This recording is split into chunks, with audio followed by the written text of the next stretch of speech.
Hello, I'm Joe Wetzel, the creator of Worldographer, and I'm showing you a little bit more of the functionality, the city functionality that we're adding into Worldographer.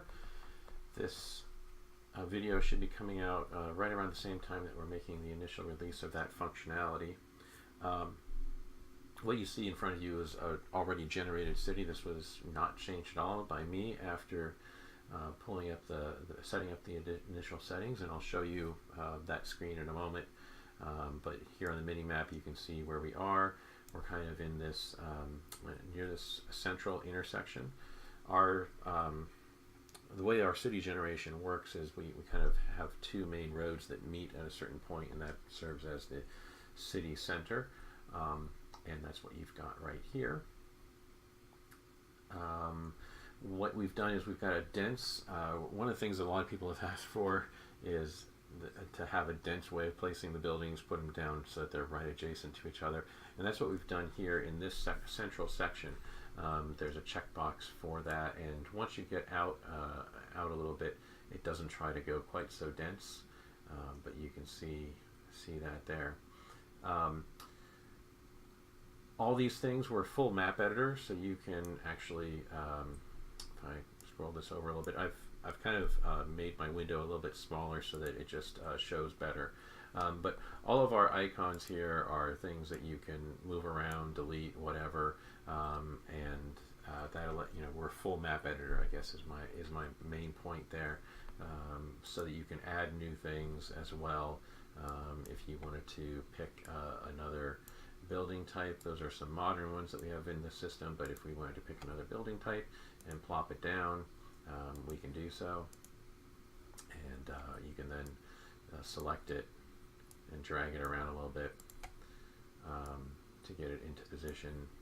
You can also kind of play with the rotation of that particular object, so if you wanted to do, say, 30 degrees or 45 degrees or whatever, you can do that. You can also grab these nodes on the sides and kind of resize and rotate with those as well. Also, we're generating all the data about your map as well, so we can take that particular building, pull up notes of selected, and that happens to be a tannery, and it has a staff here where there's a worker who also happens to be a town watch member, and that's who it works at that tannery. But for another building, for example, we can also show you all the maps on the map by going here, add view, edit note, and then we can pick, show the notes. So all those little rectangles represent notes that are on the map, and we automatically generate one for each. This one happens to be a tavern. I know that because the icon is pretty distinctive, and we can pull up what they have for sale as far as drinks, what food do they have, who's in the tavern at the moment, and then who's working at the tavern, and all those things. And let me show you now how that's done. You might have seen this in the prior video that we had done previewing things, but it's a big thing about this functionality in Worldographer, the city building functionality in Worldographer. We're porting it from from Cityographer, but there wasn't any UI to configure all this. You had to kind of edit some XML. And especially if you had multiple icon sets that we have available through our Patreon or on our website for sale, if you wanted to add extra ones, it just became cumbersome to kind of set it up. So we wanted to have a way for you to do this. And what it's doing is it's just doing a name matching. So anything that has Medieval Academy in the name is going to have these settings. Maybe it's better for me to describe that on the building descriptions page, but let me stick to what these columns mean. These are the different building types, and you can have a Medieval Academy A, B, C, and Armor A, B, C, and so forth, and it's going to name match, and it's going to pick all those medieval armors. It's going to pick one of those three graphics, for example, if there's three different armors, and use one of those three randomly. But the number placed on the map matches the population, like you get one per population number here. So you'll have one armor for every 3,000 people. Once you get to 6,000, you'll have two, and so on for all of these.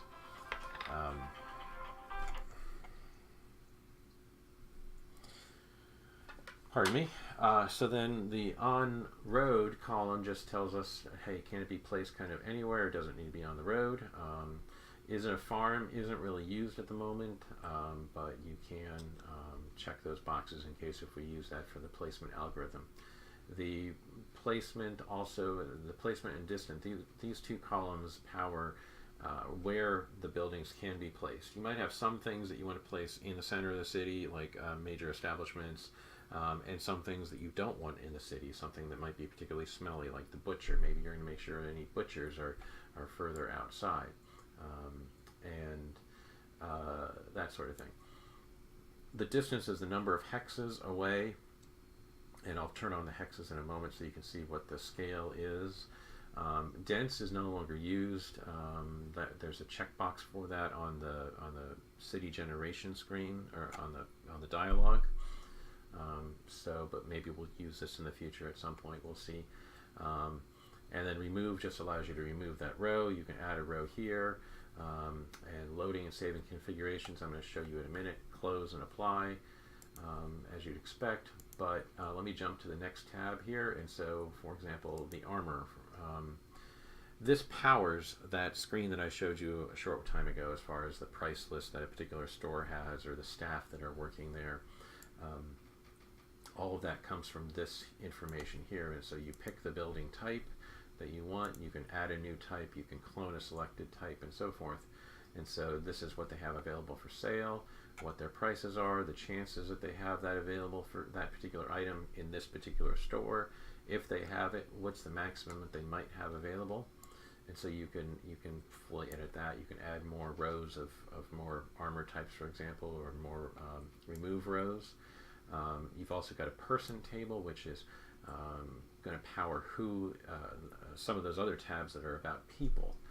So here we've got the staff tab, and how many, you can have one or two owners there of different groups. Groups just match, allow you to say, if they're the same group, they're going to have the same ancestry or race. They're going to be all half-orcs, or they're all going to be dwarves, or whatever, in that group. So we might have one or two owners, and because they could be part of different groups, they could be different. One could be a dwarf, one could be an elf, for example. For apprentices, we can have up to 3 apprentices, and there's 1 per group. The group stuff is kind of even better for an inn or a tavern, where you might have each one would represent a table. Each group would be a table, and you might have 1 or 5 or 10 people at a table. And then here's the chance that the person was an adventurer, and the chance that they're female. And then there's another item table here for this. And then, so like I said, if we jump down to an inn, for example, this is going to give us, the price, or the person information up here, and then items further down.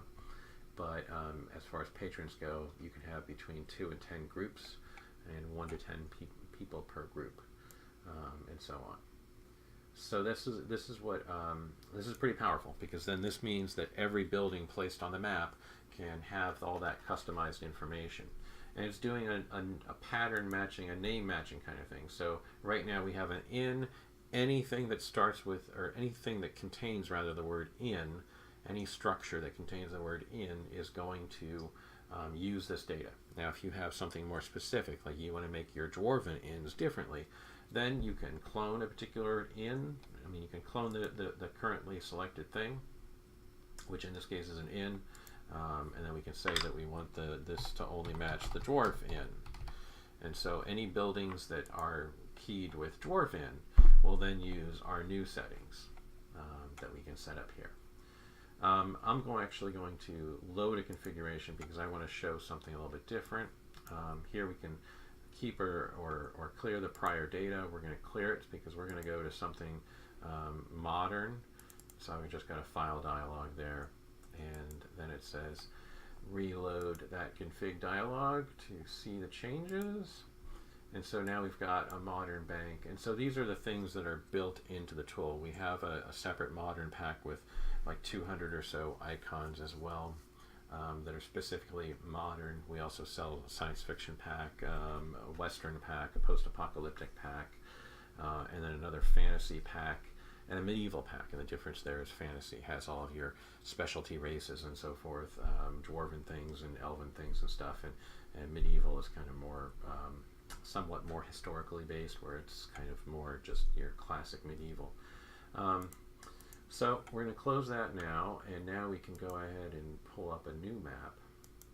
So let me go over this screen in a little bit of detail. Here's our new city, create a new city screen, essentially, new settlement, town, city, village, kind of thing. Over here, we've got actually, let me back up. I did promise to show the grid, so you can see the size of the hexagons there, so you get an idea for the scale. And so most of those things were defaulting to being either to placing them either any distance away or more or less than 12 hexes away. So this gives you an idea of that scale. So I wanted to get that out of the way before I move into the new city, town, village map here. Setup screen.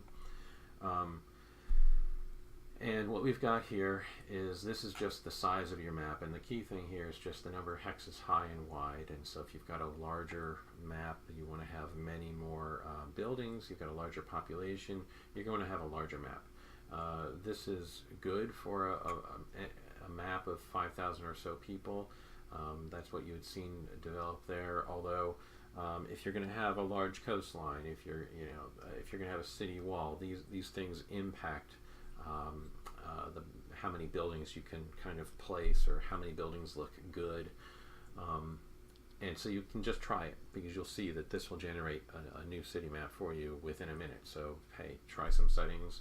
If it's not big enough, then come back to the screen and try again.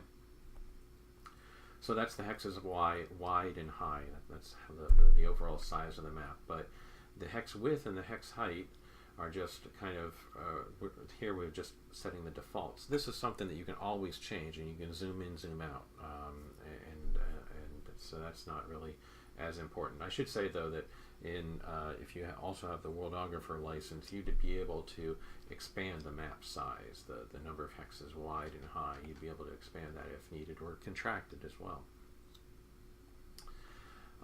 Moving on to the other column. So blank map, this allows you to start with a blank map and kind of go in a step-by-step process to build your city, which actually is a worthwhile thing to do. And I kind of actually recommend that over what I'm going to show you here, because the important thing there is you can change your street structure a little bit before you have all the buildings automatically placed. And that's a pretty good thing to do. Next is the background texture or color. So if you want the grass texture that we're showing here, you can use that. You can also switch to some of the others. And in fact, what we're going to do is we're going to switch to a color. I'm just going to pick like a pavement type color. We're going to go for the dense buildings. I'll go and do 15,000 just for the heck of it. I'm going to skip the coast and river. That's what you're seeing right now in the existing map. But I'll skip it here. Now, all these clock numbers, 12 o'clock, 1 o'clock, and so forth, are the clock positions. So this just kind of says, for the coast, for example, the coast will begin at the 12 o'clock position and end at the 1 o'clock position if we had it turned on. So in a similar way, we've got two main roads that, as I said, kind of form the basis of the city center. And so we can set this to whatever makes sense. It gives us some random defaults. Windiness, we're going to leave this at 0, but the map that I placed before kind of had a 0.5. That just gives us a little bit of windiness to those main roads. And in this case, I'm going to take a very ordered street network, so I want everything to line up straight, so I'm going to leave that at 0. I'm also going to turn this to make sure that road 2 is perpendicular to road 1. So it's kind of ignoring these settings here, and it's going to come up with something that ends up being exactly perpendicular to road 1. The road texture, I'm going to switch this, and we're going to do blacktop for our roads, because we're doing, we had loaded in the modern, so we're working on creating a modern city. It's not going to be perfect. We're kind of made to make fantasy cities. But we wanted to make sure that we gave support for modern and science fiction and so forth, other genres. So with some tweaks, we can make that happen. We're going to skip having a wall because that doesn't make a lot of sense for a modern city. Although there could be something said for maybe repurposing that down the road for like a beltway around a city, for example. Street layout, as I said, I'm going to do a very ordered street layout. And I know that 150 streets are going to be a large number for this, so we're going to go to 50. Skip percentage, I'm actually going to increase this to 25. So this is kind of how likely in that, let me make it 20. How likely a street is kind of missing from that very ordered network. And then vegetation, so how much deciduous vegetation, evergreen and tropical do you want? These are percentages. I'm just going to leave the defaults, and let's let it go. So here we are, and we have our gray background. You can see how things are. I do want to turn off the show notes because I think it would look better. But now you can see what the buildings look like. So you've got some factories here, and you've got a large number of houses that are all nicely lined up. So that's the idea. And what you could do with this going forward is to pull up a shape, make a polygon, and then set it to no width on the outside of it. But where I'm going with this is to make a parking lot, for example. So if you wanted to have this little strip mall here, can we set it up so that there's something like a parking lot there? And so you can tweak those, but that's the idea. And let me zoom out so you get a good picture of what this city looks like on the small screen. But you could add parking lots to all those buildings. You can again move all those things around. But actually, this is pretty much the first time that I've kind of thoroughly set up the modern the way that I wanted to, and I'm really happy with how this turned out. I think that just adding those parking lots would, and you'd also, for the more residential areas for these houses, you know, we could do the same thing for adding grass so that we're not doing just all sidewalk. But you could, let's do that. Let's do that for one block here. Let's say this one here, this square one over here. So I can do a new one, and we're going to set this up to be grass for this new one. And let me zoom in a little bit more. So I'm just a little bit more precise with things, but let's say from here to about here, to about here, to about here. Now we've got grass on that one there. Maybe I would tweak that a little. Let's delete that one. Let's do another one. I'm going to actually do this one so that it's actually from the corners of the house kind of type thing here. Let's try that. Do that. And what I'm doing here is I'm just kind of tweaking this to kind of look just right. I'm going to go back a little bit more. And there you go. So you get the idea. So you can have a more residential looking section there. Zoom back out here, and you could tweak all these city blocks like that and create your city. And again, you know, we're able to do this same sort of thing for the other genres. So I think that's what I want to hit on in this video, is just primarily showing you the details of this setup screen and what this all looks like here, describing all those things and what they do for you, and then likewise the configure settlement data and what that does for you. So we've got these modern things, the building descriptions here. I haven't set up the building descriptions currently in the modern set that I'm doing, but that's something that we'll be doing very shortly in the next week or so, to do that for the modern science fiction and so forth.